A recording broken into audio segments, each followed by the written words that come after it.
அனைவருக்கும் வணக்கம். நான் உங்கள் 5ஆம் தலைமுறை ஜோதிடர் ராம்குமார் ராஜேந்திரன். நம்ம இன்னைக்கு பார்க்க போகிற தலைப்பு, மகர ராசி அன்பர்களுக்கு உங்களுடைய ராசிக்கு 12ஆம் இடமான தனுசு ராசியில் செவ்வாய் பகவானுடைய பெயர்ச்சி. செவ்வாய் ஒருவருக்கு தைரியத்தையும் தன்னம்பிக்கையும் துணிச்சலையும் தரக்கூடியவர். உங்களுடைய ராசிக்கு 11 மற்றும் 4ஆம் இடத்திற்கான அதிபதி. இந்த நிகழ்வு காலகட்டங்கள் அப்படின்னு பார்த்தீங்கன்னா 6/12/2025 முதல் 11/1/2026 வரை நடைபெறவிருக்குங்க. சுமார் 35 நாட்களுக்கு. இந்த நிகழ்வு காலகட்டங்களில் மகர ராசி என்பவர்களுக்கு தங்களுடைய வாழ்க்கையில் எந்த விதமான அற்புதங்கள் மற்றும் மேன்மைகளை தரப்போகுது அப்படிங்கிறத இந்த காணொலியில் தெளிவாகவும் துல்லியமாகவும் பார்க்கலாங்க. நம்ம சேனலை ஃபஸ்ட் டைம் பார்க்குறவங்க வந்து சப்ஸ்கிரைப் பண்ணிக்கோங்க. பெல் பட்டனை கிளிக் பண்ணி ஆல் அப்படிங்கிற ஆப்ஷன் கொடுத்துக்கோங்க. மகர ராசி அன்பர்கள் சனி பகவானை அதிபதியாக கொண்டவர்கள். செய்யும் வினைகளுக்கு ஏற்ப கர்ம பலனை அளிக்கக்கூடிய அந்த சனி பகவான். மகர ராசிக்காரர் அப்படின்னாவே எல்லா விஷயத்தையும் தன்னுடைய வாழ்க்கையில் தன்னுடைய சொந்த முயற்சியால் மட்டுமே இன்றைக்கி வளர்ந்து நிற்கக்கூடிய ஒரு ராசிக்காரன். யாருடைய தெய்வம் எந்த சூழ்நிலையும் எதிர்பார்த்ததே கிடையாது. அடுத்தவங்களுக்கு உதவி செஞ்சு தான் பழக்கம். யாருக்கிட்ட இருந்து உதவி அப்படிங்கிறது எதிர்பார்த்ததே கிடையாது. ஆனால் இன்றைக்கி நான் நம்பி ஏமாந்தது தான் என்னுடைய வாழ்க்கையில் மிக அதிகமான ஒரு சூழல். எல்லாத்துக்கும் நம்பி உதவி செஞ்சாங்கன்னா இன்றைக்கி எனக்கு உதவி செய்யக்கூடிய ஆட்கள் அப்படிங்கிறது யாருமே கிடையாது. நான் விருப்பப்பட்டவங்க, நான் விரும்பினவங்க கூட இன்றைக்கி என்னை ஏமாற்றிட்டாங்க. நான் அவங்கக்கிட்ட ஏமாந்து நிற்கக்கூடிய அளவுக்கு சில சூழ்நிலைகள்.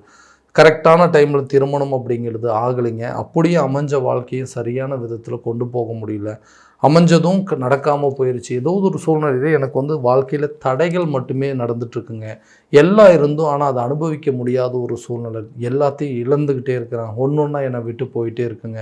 யாருமே உதவி செய்கிறதுக்கு முன் வரல அப்படின்னாலும் இன்றைக்கி எனக்கு இருக்கக்கூடிய சூழ்நிலையில் எப்படியாவது இந்த குடும்பத்தை வந்து அட்ஜஸ்ட் பண்ணி போகணும் அப்படின்னு சொல்லிட்டு கஷ்டப்பட்டு எல்லாத்தையும் சரி பண்ணி போயிட்டுருக்காங்க. என் கூட இருக்கிறவங்க, என்னோடய குடும்ப உறுப்பினர்களே, நான் எதுக்காக இப்படி இருக்கிறேன், ஏன் இப்படி இருக்கேன் அப்படிங்கிறது புரிஞ்சிக்க மாட்டேங்கிறாங்க. எல்லாத்தையும் விட்டு பிரிஞ்சு போகணும் அப்படின்னு தான் நினைக்கிறாங்க. என்னை வந்து ஒதுக்கணும் அப்படின்னு தான் நினைக்கிறாங்களே தவிர என்னுடைய சூழ்நிலை என்ன அப்படிங்கிறத தெரிஞ்சு அதுக்கு தகுந்த மாதிரி வாழணும்னு ஆசைப்பட மாட்டேங்கிறாங்க. என்னை பெற்றவங்களும் சரிங்க, நான் கட்டின மனைவியாக இருக்கட்டும், கணவனாக இருக்கட்டும், நான் பெற்ற பிள்ளைகளாக இருக்கட்டும், எல்லாருமே என்னை ஒதுக்கணும் அப்படின்னு தான் நினைக்கிறாங்க. இன்றைக்கி எல்லாத்தையும் ஒதுக்கிட்டு தனிமரமாக நிற்கக்கூடிய சூழல் அப்படிங்கிறது இருக்குங்க. இந்த விஷயங்கள் என்னால் வந்து சரியாக இதிலேருந்து மீண்டு வெளியே வரவே முடியாத அளவுக்கு சொல்லணும். ஏன்னா எப்படியாவது இந்த சொந்த வீடு கட்டிடணும் அப்படின்னு சொல்லி வீட்டு வேலையை ஆரம்பித்தேன். அந்த வீட்டு வேலை இன்றைக்கி சரியான விதத்தில் முடிக்க முடியாமல் சூழ்நிலை இருக்குது. இன்றைக்கி வந்து அதை வந்து நிற்கிற மாதிரி ஒரு நிலை அப்படிங்கிறது ஏற்பட்டுச்சு. தேவையில்லாத விஷயத்துக்கெல்லாம் சண்டை வந்துகிட்டே இருக்குதுங்க. சரியான விதத்தில் அதை வந்து சரி பண்ணவே முடியாத ஒரு சூழ்நிலை, நிம்மதி இல்லாமல் வாழக்கூடிய ஒரு வாழ்க்கை. இந்த மாதிரி நிறைய கஷ்ட நஷ்டங்களை இளம் வயதிலேருந்து அனுபவிச்சிருந்த மகர ராசிக்காரர்களுக்கு கூடிய விரைவில் தன்னோட வாழ்க்கையில் எல்லா விதமான மாற்றங்கள் அப்படிங்கிறது அமைய போகுதுங்க. ஸோ இது வரைக்கும் நிறைய விஷயங்கள், ஒரு வேலையில் கஷ்டப்பட்டு உழைக்கிறோங்க, ஆனால் இஷ்டப்பட்டு உழைக்கிறோம், ஆனால் அந்த வேலைக்கு உண்டான பலன்கள் அப்படிங்கிறது எனக்கு கிடைக்கவே மாட்டேங்குது. நைட்டும் பகலமாக அல்லும் பகலமாக பாடுபடுறேங்க, ஆனால் நான் செய்கிற வேலைக்கு தகுந்த மாதிரி ஒரு சம்பளம் அப்படிங்கிறது சரியான விதத்தில் இல்லை. எனக்கு பின்னாடி வேலைக்கு ஜாயின் பண்ணவங்களாம் இன்றைக்கி வந்து சேலரி இன்க்ரிமெண்ட்டு ப்ரொமோஷன்லாம் வாங்கிட்டுருக்காங்க. எல்லா வேலையும் கரெக்டாக தானங்க நான் செய்கிறேன், ஆனால் எனக்கு மட்டும் அந்த ப்ரொமோஷன் அப்படிங்கிறது எதுவும் கிடைக்க முடியும். பேசாமல் இந்த வேலையை விட்டு வேறு வேலைக்கு போகலாம் அப்படின்னு நினச்சா இருக்கிற வேலையை விட்டுட்டு அந்த அடுத்த வேலைக்கு போகும்போது இதுவும் இல்லாமல் போயிடுமோ அப்படிங்கிற ஒரு பயத்தினாலேயே இன்றைக்கி பயந்து அதே வேலையை தொடர்ந்து செய்கிற மாதிரி இருக்குங்க. இந்த நிலை மாறவே மாறாதா, எனக்கு புதுசாக வேலை கிடைக்காதா, சம்பள உயர்வு பதவி உயர்வுலாம் கிடைக்காதான்னு எதிர்பார்க்குறவங்களுக்கு கண்டிப்பாக கூடிய விரைவில் புதிய வேலை கிடைப்பதற்கான வாய்ப்புகள், ரொம்ப நாளாக வேலை தேடிட்டு இருக்கிறவங்களுக்கு ஒரு நல்ல வாய்ப்பு அப்படிங்கிறது உருவாகுங்க. அதே நேரத்தில் உங்களுடைய உங்கள் வேலையிலேருந்து வேறு ஒரு வேலைக்கு மாற்றம் செய்யும்பொழுது அங்கே உங்களுக்கு சம்பள உயர்வு பதவி உயர்வுடன் கூடிய பொறுப்புகள் அப்படிங்கிறது கண்டிப்பாக கிடைக்குங்க. தொழிலை தொடங்கணும் அப்படின்னு ஆசைப்பட்டாங்க. அந்த தொழிலில் வந்து பெரிய அளவில் வளரணும், ஏன்னா அடுத்தவங்களை நம்பி வாழ வேண்டிய சூழ்நிலை. என்னுடைய பிஸ்னஸில் நான் தான் வந்து சாதிக்கணும், நான் தான் இன்றைக்கி வரைக்கும் என்னுடைய விஷயத்தில் எல்லாமே சொந்த முயற்சியால் மட்டுமே என்னோடய வாழ்க்கையில் அடுத்தடுத்த லெவலுக்கு கொண்டு போயிருக்கேன். அந்த மாதிரி ஒரு நிலை இருக்கும்போது முடிஞ்ச வரைக்கும் இந்த பிஸ்னஸை நான் எப்படியாவது ரன் பண்ணணும், அப்போ தான் வந்து என்னுடைய சொந்த உழைப்பெல்லாம் வந்து அதை நிலைநாட்ட முடியும் அப்படின்னு சொல்லி நினச்சி கஷ்டப்பட்டு ஆரம்பிக்கிறேங்க. ஆனால் அது வந்து என்னால் வந்து ஸ்டார்ட் பண்ணவே முடியல. ஏதோ ஒரு விதத்தில் தடைகள் வந்துகிட்டே இருக்குது. பண ரீதியாக பிரச்சனைகள், குடும்பத்தில் யாரும் சப்போர்ட் பண்ண மாட்டேங்கிறாங்க, நண்பர்கள் மத்தியில் தேவையில்லாத சில இடையூறுகள், அந்த பிஸ்னஸ் பண்ணுறதுக்கு கரெக்டான இடம் இல்லை, இப்படி ஏதாவது ஒரு தடைகள் வந்துட்டு இருக்குது. அந்த தடைகள் அப்படிங்கிறது அகலங்க. கூடிய விரைவில் உங்களுக்கு புதிய தொழில் ஒன்று தொடங்குவீங்க. அந்த தொழிலில் உங்களுடைய ஆதிக்கம் அப்படிங்கிறது செலுத்துவீங்க. அதில் நல்ல ப்ராஃபிட்டை சம்பாரித்து மற்றவங்க மத்தியில் உங்களுடைய அந்தஸ்தை நிலைநாட்டக்கூடிய ஒரு காலகட்டமாக இருக்க போது, தொழில் ரீதியாக நிறைய ஏற்றுமதி இறக்குமதி சார்ந்த விஷயங்கள் அப்படிங்கிறது பண்ணுவீங்க. வெளியூர் சார்ந்த சில பயணங்கள், வெளிநாடு சார்ந்த சில பயணங்கள் அப்படிங்கிறத மேற்கொள்வீங்க. உங்களுடைய பிஸ்னஸில் மற்றவங்க வந்து நானும் பார்ட்னராக சேர்ந்துக்கிறேன் அப்படின்னு சொல்லி அவங்களே உங்களை தேடி வரக்கூடிய ஒரு காலகட்டமாக இருக்க போதுங்க. அடுத்தபடியாக திருமணம் ஆகாத நபர்களுக்கு திருமணம் சார்ந்த சில யோகங்கள் அப்படிங்கிறது இருக்குங்க. ரொம்ப நாளாக வந்து அலைன்ஸ் பார்த்துட்டே இருக்கோங்க. ஏன்னா வயசாகிட்டே இருக்குது. கரெக்டான ஸ்டேஜில் வந்து எனக்கு திருமணம் அப்படிங்கிற ஒரு விஷயம் கரெக்டான நேரத்தில் நடந்திருந்தது அப்படின்னா இன்றைக்கி என்னால் இதை விட பெருசாக சாதிக்க முடியும். ஏன்னா இந்த ஒரு விஷயந்தான் எனக்கு தடையாட்டிருக்கு. என்னப்பா எல்லாமே நல்லபடியாக பண்ணுறீங்க, நல்ல வேலை பார்த்துட்ருக்கீங்க, நல்ல ஒரு பிஸ்னஸ் பண்ணிகிட்டு இருக்கீங்க, சொந்தமாக வீடு கட்டுறதுக்கு முயற்சி பண்ணுறீங்க, ஆனால் உங்களுக்கு ஒரு திருமணம் அப்படிங்கிறது கரெக்டான ஏஜில் மட்டும் நடக்கலை அப்படின்னு சொல்லி மற்றவங்க நம்மளை வந்து இது ஒரு மிகப்பெரிய குறையவே சொல்லிட்டுருக்காங்க. அந்த குறைகள் அப்படிங்கிறது நீங்களும் கூடிய விரைவில் திருமணம் சார்ந்த அமைப்புகள் அப்படிங்கிறது கண்டிப்பாக உங்களுக்கு உருவாகுங்க. கணவன் மனைவிக்கிடையே இருக்கக்கூடிய பிரிவினைகள் அப்படிங்கிறது கண்டிப்பாக விலகும். ஏன்னா குடும்பத்துக்காக இன்றைக்கி நிறைய விஷயத்தை எல்லாத்தையும் அட்ஜஸ்ட் பண்ணி தான் போயிட்டுருக்கிறேன். ஆனால் அந்த நிலையில் மற்றவங்க யாருமே அட்ஜஸ்ட் பண்ணி போக மாட்டேங்கிறாங்க.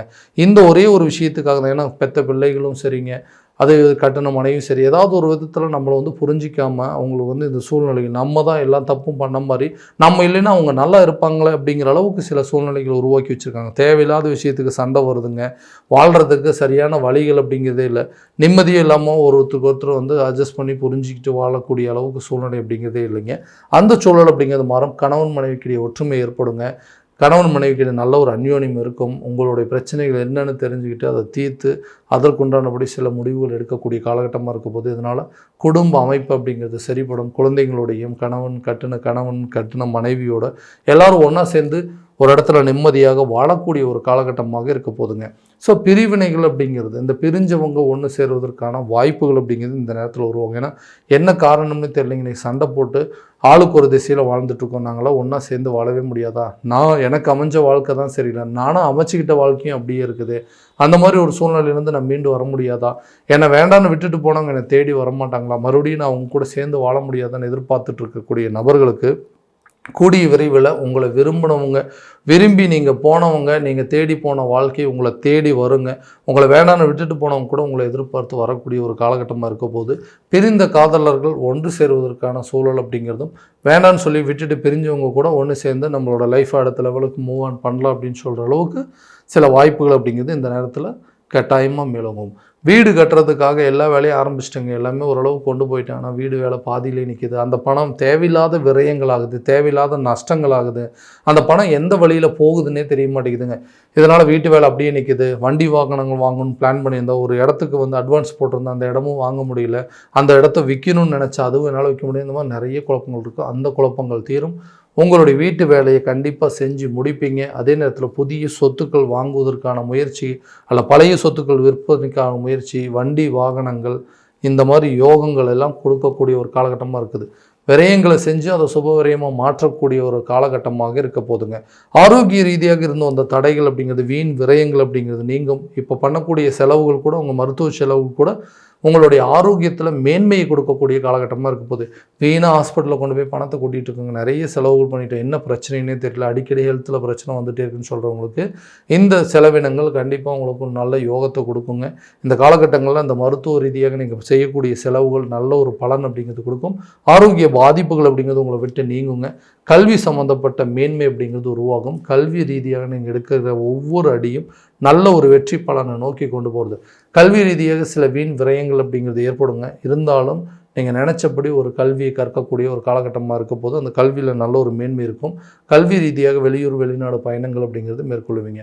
ஆன்மீக காரியங்களில் ஈடுபடுறதுனால நிறைய செலவினங்களை நீங்கள் தவிர்க்கக்கூடிய காலகட்டமாக இருக்க போது, நீங்கள் ஆசைப்பட்டபடி குடும்பத்தோடு சேர்ந்து சில ஆன்மீக ஸ்தலங்களுக்கு போயிட்டு வர்றது இந்த காலகட்டங்களில் நல்ல சிறப்பான பலன் அப்படிங்கிறது கொடுக்கும். கடனை அடைப்பதற்கான சில முயற்சிகள் இந்த காலகட்டங்களில் நல்ல பலன் அப்படிங்கிறது கொடுக்குங்க. ரொம்ப பண ரீதியாக நிறைய பிரச்சனைகள் இருந்தது, சின்னதாக கடன் வாங்கினது இன்றைக்கி பெரிய லெவலில் வந்து நிற்கிதுங்க. அந்த கடனை எப்படியாவது அடைக்கணும்னு நீங்கள் ட்ரை பண்ணுறதுக்கு எடுக்கிற முயற்சிகள் கூட நல்ல பலன் அப்படிங்கிறது கொடுக்கும். கண்டிப்பாக கடன் அடைப்பீங்க. கடனை அடைப்பதற்காக எடுக்கக்கூடிய முயற்சிகள், கடனில் ஒரு பகுதி அடைப்பதற்கான சில வாய்ப்புகள் அப்படிங்கிறது இந்த காலகட்டங்களில் கட்டாயம் உருவாகும். இது வரைக்கும் நம்ம பார்த்ததெல்லாம் கோச்சார ரீதியான பலன்கள் மட்டும்தான். இந்த பலன்கள் அனைத்து உங்களுக்கு நடக்குமானா உங்களுடைய சுய ஜாதகத்தை முழுமையாக தெரிஞ்சுக்கிட்டு அதற்குண்டானபடி சில முயற்சி எடுக்கும்போது கண்டிப்பாக நல்ல ஒரு பலன் அப்படிங்கிறது கொடுக்கும். உங்கள் ஜாதகத்தை எங்கிட்ட பார்க்கணும்னு விருப்பப்பட்டீங்கன்னா கீழே தெரிய நண்பருக்கு காண்டாக்ட் பண்ணி அப்பாயின்மெண்ட் ஃபிக்ஸ் பண்ணிக்கோங்க. அப்படி இல்லையா உங்களோட ஜாதகத்தை வாட்ஸ்அப் மூலமாக அனுப்பிச்சிச்சிங்கன்னா தெளிவான முறையில் கணிச்சு துல்லியமான பலன்கள் அப்படிங்கிறது உங்களுக்கு தெரியப்படுத்தப்படும். மீண்டும் அடுத்த காணொலியில் உங்களை சந்திக்கும் வரை உங்களிடமிருந்து விடைபெறுவது உங்கள் ராம்குமார் ராஜேந்திரன். நன்றி.